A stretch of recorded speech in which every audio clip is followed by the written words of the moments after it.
kamu berani duduk, saya berani bawa. Padahal itu kan jasa itu kan memang tidak gampang ya kan, Iya, tapi kalau saya punya kemauan, tidak ada yang susah gitu ya. iya, Kita kan nggak ngerti di politik itu kan, iya, seperti apa sih gitu kan. Ya udahlah memberanikan diri tanpa uang gitu kan. iya, iya, saya ada baca Pak Firus. Ada ya, bangsat kan jangan Iya, sampai dia kan iya, iya, iya, dengan foto kita tuh kan iya, kita kan tidak terima dibilang bangsat gitu kan, iya, penipu kan. Kok ada bahasa yang keluar bilang kita bangsat gitu kan, penipu gitu kan, edit foto tidak dibayar gitu kan. iya, iya. Kalau saya merasa saya berutang dengan oknum ini, datang aja ke rumah saya Iya, bilang gitu kan, gentle lah, gentleman. Iya, "Saya bayar," saya bilang iya, gitu kan.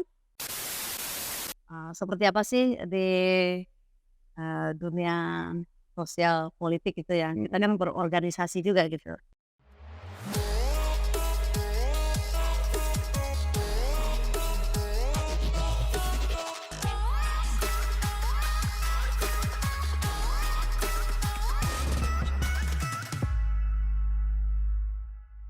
Oke, selamat siang Kak Rita Clara ya? Langceho, Ah, Laice ya.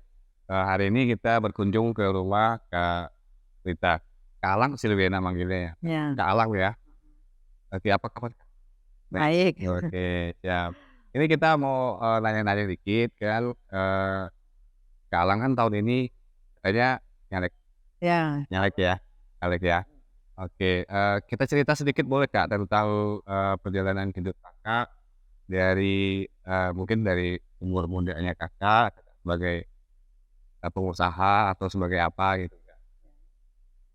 Oke, kita cerita sedikit boleh Kak? ya, bisa, Iya. paling kita awal mulai dari tamat sekolah gitu ya. Boleh boleh Kak. Saya kan tamatan dari SMA Negeri 1 ya, Mhm, tahun 90, terhitung bulan Juni lah ya, udah selesai. Lalu ada penawaran dari teman, mhm, udah tamat lah pokoknya kan, ada persiapan kan kuliah atau bekerja gitu. heeh, Jadi karena planning kita tuh kan fleksibel gitu ya, iya, kalau ada lowongan kerja tetap kita mau bekerja gitu kan. iya, Karena orang tua itu kan, punya usaha gitu ya, mhm, berkecimpung di, apa, swasta di dagang lah ya, agak iya dagang, iya, buka toko sepeda sama mhm, toko kelontong gitu. iya, Saya kan dari jumlah saudara itu kan 5, 5 iya, tentu saya yang dituakan di situ kan tetap harapan orang tua gitu kan, ada yang meneruskan ya kan usaha orang tua. Tapi setelah tamat SMA, mhm, tiba-tiba saya didatangi sama, petugas screening-nya, servis itu dari Bank BRI. iya, Dia bilang, "Ada pembukaan," katanya kan, "Lang," dia panggilnya kan, "mau nggak?" katanya. Dia bilang, "Ijazah saya belum ambil," saya bilang gitu kan. "Udah masukkan lamaran aja," dia bilang gitu kan, iya, "ini terakhir," katanya. Lalu saya buru-buru bikin surat lamaran ke BRI gitu kan, mhm, ini kan peluang, pikir kita itu kan peluang gitu kan. Lalu saya masukkan lamaran itu kan, "Ijazah bisa menyusul," katanya gitu. mhm, Dari kesempatan itu saya coba gitu kan, ternyata lamaran saya diterima pada bulan, 10, 11 itu di tahun tahun 90? 90 itu. Ikut tes itu bulan 11 gitu, Mhm, bulan 11 sampai selesai saya dinyatakan lulus gitu kan. mhm, Lulus ya tentu dikasih masa untuk training kita ya, 2 mhm, bulan di unit BRI Bengkayang. mhm, Saya dikasih kesempatan, saya bekerja lah selama 2 bulan, dari pihak bank bilang kalau memang mau lanjutkan, tentu mengundurkan diri juga bisa katanya kan. mhm, Jadi saya ambil keputusan saya akan lanjutkan, dia bilang gitu kan. mhm, Akhirnya saya memberanikan diri gitu. mhm, 2 bulan saya ditempatkan di Bengkayang, 2 bulan saja. Habis itu saya pindah ke Tebas, Bebas. selama 11 bulan. Tapi saya bawa enjoy ya kerja ya, Mhm, ternyata kan tidak gampang. Teman saya yang 16 orang itu kan yang sama-sama masuk itu kan ada yang mengundurkan diri itu, mhm, dikasih kesempatan gitu kan. Tapi saya bertahan, sampai saya dimutasikan ke Pemangkat, mhm, kembali lagi ke Bengkayang, mhm. balik lagi ke Singkawang. Dari Terakhir di Singkawang? perjalanan itu kan cukup lama gitu ya, Mhm. selama Berapa 10 tahun? tahun. 10 tahun? 2 tahun saya bekerja Oh, udah diangkat sebagai pegawai tetap, buat yang lainnya itu kan per tahun gitu. mhm, Tentu kita punya prestasi gitu ya, iya, baru secepat itu kan. mhm, Jadi kan anggapan orang tua kita, kalau kerja dengan orang itu kan dengan penghasilan 20.000 kan ngapain juga kan gitu. Iya. Karena kan tahun 90 itu kan gaji itu kan 600.000. Iya. Tapi bagi saya 600.000 udah banyak itu. Tapi bapak saya, terutama bapak saya gitu kan, kalau kamu kerja dengan orang 1 hari 20.000, kalau kamu usaha lebih dari 20, saya tetap saya jalani, saya nggak mau ikut arahan orang tua gitu kan. Akhirnya saya pindah sana pindah sini gitu kan, saya nikmati. Terakhir saya pindah ke cabang, banyak itu pekerjaan itu, selama 3 tahun. Posisi terakhir di BRI apa, Kak? Saya di BRI cabang Singkawang. Maksudnya posisi, Jabatan itu di teller, teller ya? kasirnya, merangkap operator gitu. Mangga operator. Ya karena kan membawai 12 unit gitu. Lalu tahun 2000 saya ambil keputusan mengundurkan diri itu, minta pensiun dini. Pas 10 tahun. Ya, 10 tahun kerja, jadi kan kita punya hak gitu ya, bisa pensiun dini. Akhirnya berhenti dari BRI tahun 2000 bulan November gitu kan. Saya pindah ke Singkawang, ingin belajar bisnis gitu ya. Saya ambil bisnis apa? Buka usaha mebel, Mebel. usaha kayu gitu kan. Di Sako itu selama 2 tahun. Ternyata tidak gampang. Nah, menurut orang tua kan usaha sendiri kan lebih ini kan, Iya. lebih besar penghasilannya itu kan. Ada terjadi krisis gitu kan. Sampai saya tidak punya uang gitu kan. Lalu saya ikuti training, ada penawaran dari teman itu di asuransi Manulife itu. Tahun 2002. 2002. Iya. Manulife itu. Saya ikut training. Saya pikir kan jual jasa lebih susah lagi ya. Tapi saya punya prinsip. Jasa itu kan memang tidak gampang ya kan. Tapi kalau saya punya kemauan, tidak ada yang susah gitu ya. Iya. Tidak ada yang sulit gitu. Saya mulai belajar gitu kan. Saya mulai prospek. Nah, ternyata bulan pertama saya dapat ranking nilai tertinggi dengan jumlah nasabah yang terbanyak. Itu dapat conference gitu kan, dapat penghargaan piagam itu kan dari Manulife itu. Sampai saya dapat mini conference ke Hong Kong, ke Korea, kemana itu. Lalu saya berpikir kan asik juga ya. Karena kan kalau kerja di asuransi itu kan gajinya tidak ada batas. Iya. Tergantung bagaimana cara kita menawarkan orang gitu kan untuk beli asuransi itu kan. Kalau dulu kan asuransi itu kan memang sakit ya, orang masih tidak paham apa fungsi asuransi itu. Tapi kita meyakinkan orang kan ternyata kan orang tertarik juga gitu. Lalu karena anak enggak ada yang jaga gitu kan. Saya mundurkan diri juga selama 7 tahun di asuransi itu. Pindah ke Kucing. Kucing jaga anak itu ya. Sebagai ibu rumah tangga gitu kan. Kita udah biasa kerja dengan diam di rumah kan pasti enggak betah gitu kan. Iya, betah. Lalu saya berupaya gimana cari kerja apa yang cocok ya. Cocok, saya balik lagi ke Indonesia. Saya bolak-balik ke Kucing itu selama 12 tahun. 12 tahun. Oh, udah bolak-balik gitu kan.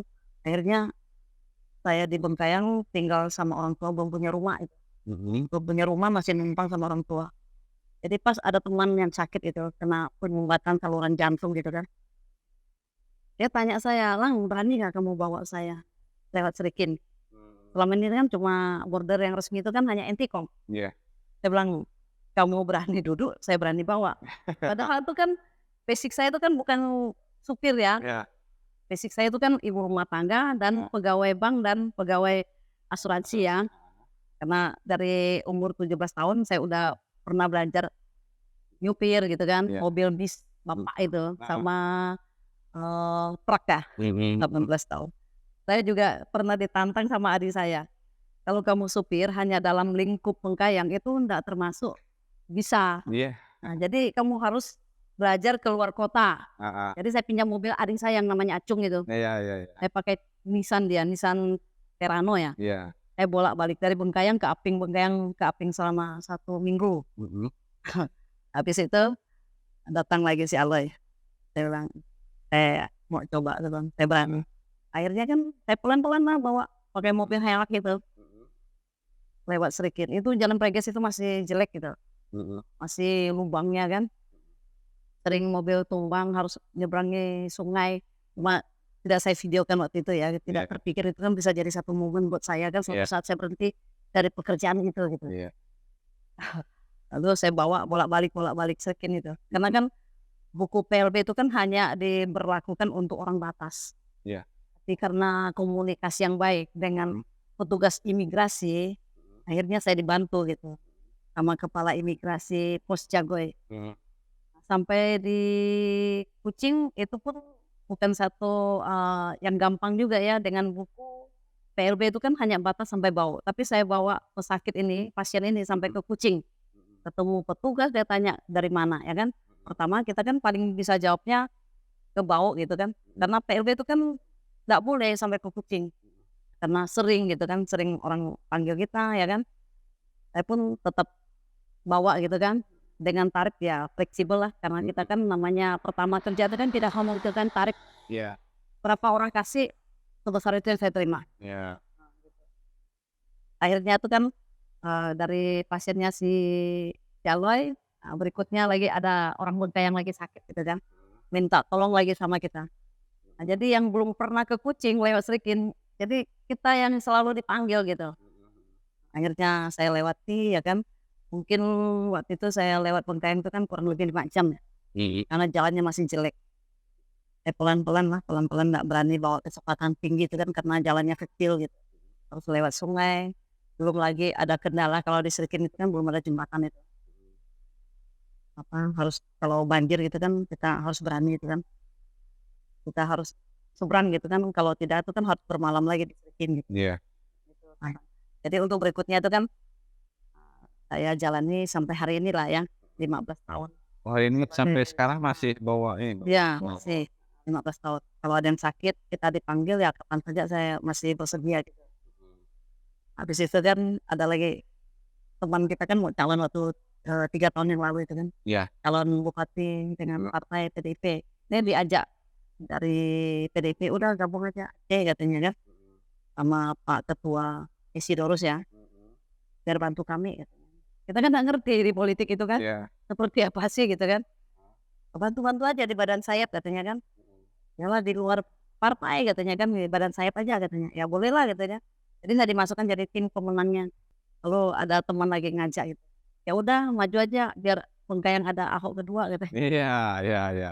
Ini satu-satunya. Jadi dia bilang itu kan dari Tionghoa itu kan ada yang mewakili Iya. gitu kan, dari Jawa sudah ada ya kan. Dari Dayak, Melayu ya kan. Masa tidak mau bantu dari ya kan warga Tionghoa mewakili dapil 1.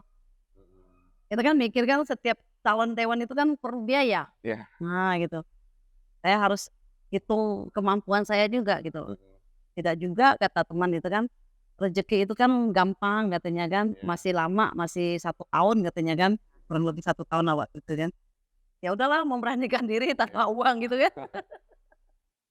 Tanpa banyak uang gitu kan. Kalau uang untuk sekedar ngopi ada gitu ya kan, nongkrong di warung kopi di mana kita duduk gitu ya. Tapi namanya untuk calon itu kan, suatu saat kan perlu kita siapkan untuk bayar saksi apa gitu ya, biaya operasional tim apa gitu kan harus kita perhitungkan gitu ya. Tapi karena keberanian itulah ya yang memicu kita gitu kan. Saya tanpa uang saya harus coba. Nanti rezeki akan datang sendiri gitu kan. Sambil kita bekerja gitu kan. Makanya setiap orang mau telepon kita mau berangkat ke Kucing, berapa tarifnya dia bilang gitu kan, terserah mau bayar berapa. Orang berapa saya cas berapa. Jadi kan ya puji Tuhan ya. Saya ada job dalam 1 bulan itu kan kadang 2-3 kali itu kan. 1 kali berangkat itu kan pulangnya bawa 5 juta gitu kan. Bersihnya ada 3,5 lah kan gitu. Dari itu kan saya kumpulkan gitu. Kumpulkan gitu kan. Sampai hari ini lah. Ya kan sampai hari ini ya tentu banyak tantangan gitu ya buat saya gitu kan. Terutama tim-tim yang datang gitu kan. Nah, dengan penawaran mau pasang baliho, kalau dengan biaya yang kita kasihkan ada yang merasa tidak cukup ya kan, harus dengan tarif sekian gitu kan. Iya. Gitu. Oh ya, ini kita Gitu. cerita tentang yang baliho, Kak. Ini kan sempat Kakak waktu itu sempat viral. Ya, Iya. saya juga sempat ngecek di di Facebook tentang postingan yang mungkin nggak tahu itu hoax atau apa. Nah, mumpung ini ada kesempatan kita mungkin boleh Cece ceritakan sedikit kronologi kemarin itu seperti apa? Kalau mengenai FB-nya teman kita itu kan, Iya. dia kan anggota PDIP juga ya Iya. kan, memang punya profesi sebagai tukang foto. Iya. Nah, tukang foto kan pasti menawarkan kita itu kan, Iya. bukan tukang fotonya, cetak balihonya gitu. Iya. Nah, tentu kita merasa itu kan teman satu perjuangan di PDIP ya, tentu mau aja kan memberkati orang kan, biasa kan gitu. Saya bilang boleh, dia bilang kan, tapi kan harus foto dulu katanya kan, kapan mau foto? Ya kapan aja bisa seperti itu kan, tunggu ada waktu. Akhirnya kita tentukan hari apa kan, saya datang ke kantor foto, dengan penawaran 1 meter sekian gitu kan, ukuran sekian harus sekian gitu kan. Jadi perlu berapa yang harus saya siapkan, jadi dia ngaturnya gitu kan. Udah saya bilang kan, saya kasih uang 2.200.000 pertama itu bulan Februari itu untuk menyambut Puan Maharani datang yang bulan Februari itu kan. Ya. Saya kasih uang. Ternyata kata Pak Ketua, "Nggak perlu lah," katanya kan gitu. Tapi uang kan telanjur dikasihkan kepada teman kita yang Ya. di PDIP itu kan yang sebagai tukang foto itu kan, 2.200.000. Saya bilang, "Kalau nggak jadi untuk bikin balihonya saya mau minta kembali uang saya. Uang saya sudah di DP," katanya, "di percetakan," katanya kan gitu. Udah, gini aja Kak, Kakak ambil motor saya aja. Saya jual 8,5 juta, ya kan, potong utang itu katanya kan, tinggal siapkan sisanya 5 juta lebih gitu kan. Saya pikir kan motor itu kan buat apa? Ini kan katanya bisa untuk ke Suti apa, saya nggak perlu, pikir saya, saya nggak begitu mahir ya, pakai sepeda motor. Akhirnya saya bilang, "Nggak apa-apa lah ya kan, kita tunggu," gitu kan, namanya kita mau maksa kalau dia pas lagi nggak ada kan percuma juga. Ya udah saya abaikan. Lalu, yang kedua bulan Mei itu, dia datang lagi buat penawaran cetak baliho. Nah, saya pikir kan ya udahlah yang 2 juta lebih kan, nanti sekalian lah dia cetak gitu, kasih uang lagi gitu kan, kasih uang untuk cetak baliho. Ternyata bulan Mei, bulan Juni kan tidak ada balihonya gitu kan. Tentu kita kan bertanya gitu, "Di mana?" gitu kan, saya WA dia, "Kok nggak masuk?" gitu kan WA, "Kok conteng conteng satu?" gitu kan. Tentu kita harus cari informasi ke mana orang ini kan gitu, karena dia kan orang Bengkayang dan anggota partai juga dari PDIP gitu kan. "Ada nggak ketemu?" dia bilang gitu sama teman. "Ada di warung, tolong ya, ini nomornya kok nggak masuk," gitu kan. "Udah ganti nomornya, ini nomornya yang baru." Saya cek, nggak juga masuk gitu kan. "HP-nya digadai," katanya, "nggak ada nomor yang ini lagi," katanya, "yang lain," katanya kan. Ya udah saya bilang, "Nggak apa-apa, biarkan aja lah, nanti ada saatnya juga ketemu di warung kopi itu kan." Nah, jadi lewat teman yang satu itu, saya minta tolong, ternyata dengan nomor yang sama, punya kita diblokir, punya dia bisa masuk. Saya bilang, "Tolong Cece tanya, kapan baliho kita dicetak," gitu kan. Heeh. Ternyata nggak dibalas gitu sama teman kita yang tukang foto ini ya kan.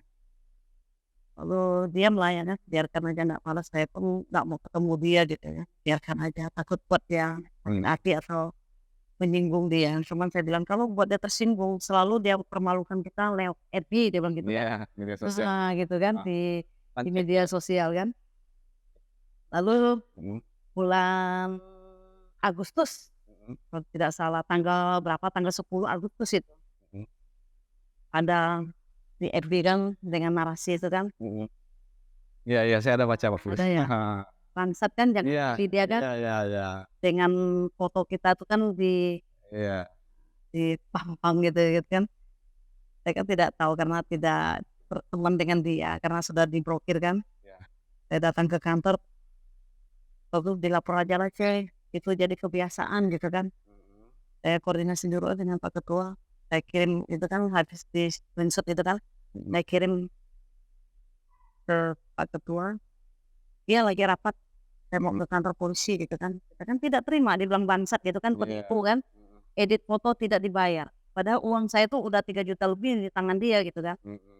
Kok ada bahasa seperti itu, di mana saya kan mau koreksi juga di mana letak salah saya gitu kan. Iya. Perasaan saya itu kan saya tidak marah-marah dia gitu kan. Tapi ada teman yang nyampaikan ke kita, katanya saya menceritakan dia kemana-mana, ya kan, mempermalukan dia di mana-mana kepada semua orang. Jadi semua orang itu kan siapa gitu kan. Iya. Tentu kita kan penasaran siapa. Setahu saya itu kan hanya cerita kepada teman kita yang di PDIP dengan yang di Gerindra. Cuma 2 orang itu aja, hanya minta tolong cek orangnya di mana, nanya baliho kita kapan dicetak. Itu aja bahasa saya. Itu karena media sosial sama WA udah diblokir kali? Iya, karena kita tidak bisa komunikasi Iya. dengan dia lewat telepon gitu kan. tentu kan lewat teman gitu kan. Minta bantu teman gitu kan ya, Iya. bukan menceritakan, Ya, minta bantu aja. cerita, karena kan kita merasa tidak bermusuhan dengan dia. Mhm, Ketemu di warung kopi, dia bilang, "Saya mau keluar nggak ada uang mhm, untuk beli, eee, baterai ya," karena mhm, kan mau foto gitu iya kan. iya, Udah saya kasih 100.000, cukup nggak? mhm, Kita kan nggak curiga bahwa kita kan nggak musuhi dia iya gitu. iya, Kok ada bahasa yang keluar bilang kita bangsat gitu kan, penipu gitu kan, edit foto tidak dibayar gitu kan. iya iya, Tentu kita koreksi, saya buat laporan langsung saya siaran langsung buat siaran langsung. mhm, Kalau saya merasa saya berutang dengan oknum ini, mhm, datang aja ke rumah saya bilang iya, gitu kan. gentle lah, gentleman, iya Saya bayar, saya bilang iya gitu kan. Tapi kan tidak datang. iya, Masa edit foto dengan harga 1 lembar 5.000, mhm, 10.000 kita tidak mampu bayar kan gitu. iya, Kan tidak enak di media sosial lagi ya kan, mhm, mempermalukan kita tuh kan. Jangan pilih lagi kan dengan dia bilang kita mulut ember. Kalau kita berani, saya bilang ya, berani lapor itu kan, iya otomatis saya kan harus memproteksi diri saya gitu kan. iya, Supaya di media sosial yang tidak tahu menahu itu kan tidak mhm, beranggapan bahwa saya betul-betul menipu orang gitu. iya, Saya mau mhm, memperbaiki gitu kan, mhm, benar nggak? Ya kan saya menipu dia gitu, mhm, dalam bentuk ya perlindungan lah ya iya, dari institusi polisi gitu kan. mhm, Akhirnya diproses lah sampai hari ini, dia sampai hari ini dipanggil tapi belum selesai belum gitu. selesai, belum putus, Ya belum putus lah ya, mhm, tapi udah kita laporkan itu. Udah udah 1 bulan diserahkan lebih serahkan sama pihak wajib, kepada pihak mhm, polisi gitu ya. Nah selanjutnya ya untuk persiapan kita penetapan dari KPU itu kan harus sosialisasi ke mhm, kampung-kampung, iya menceritakan ya terutama kan kita kan harus menguasai kalau iya, kita terjun ke dunia politik, ya kan? mhm, Yang memotivasi kita, iya, ya kan? mhm, Apa kan dan tujuan visi misi kita kan pasti iya, ditanya kan gitu. mhm, Nah tentu saya harus jelaskan gitu kan. Yang pertama itu kan kita terpanggil gitu kan, mhm, seperti apa sih di, dunia sosial politik gitu ya, kita mhm, kan berorganisasi juga gitu. mhm, Tentu saya merasa terpanggil bagaimana cara membantu orang gitu ya, mhm, kan.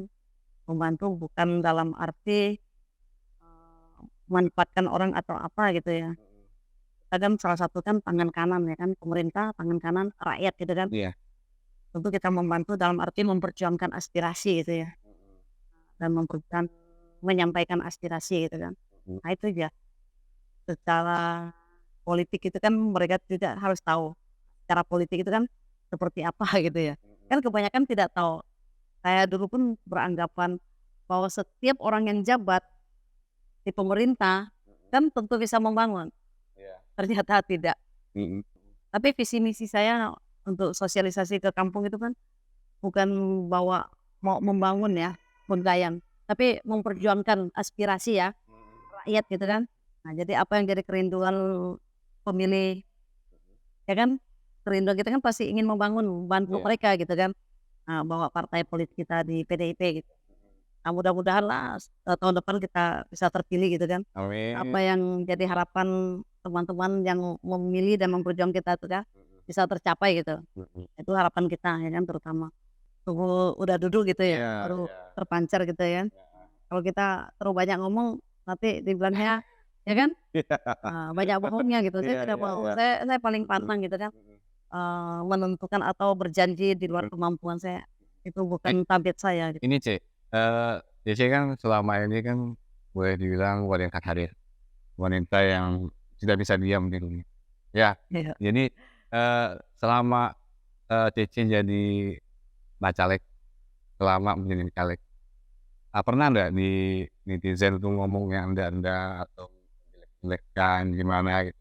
Oh ada, itu Mmm, pun sekalipun teman kita, ada juga? ada. Oh berarti Biasanya kan bilang kan kita kan namanya heeh, teman gitu ya, iya, setiap orang yang kawan dengan saya kan selalu punya heeh, positive thinking ya, iya walaupun dia punya riwayat tidak baik gitu iya kan. iya, Karena setiap manusia pun saya introspeksi juga, mhm, saya juga bukan manusia sempurna kan, iya mungkin saya bisa menilai saya baik, tapi di mata orang kan belum tentu saya baik gitu iya, kan, tapi saya akan berupaya lebih baik gitu kan. mhm, Misalnya teman ceritakan saya, mana mungkin lah dia bisa terpilih, mmm, ya kan? iya Itu kan jadi satu tantangan bagi iya saya, iya, bagaimana saya meyakinkan orang mhm, suatu saat kalau saya terpilih gimana, kan iya gitu. iya, Dia orang bisnis, tidak cocok mhm, berpolitik.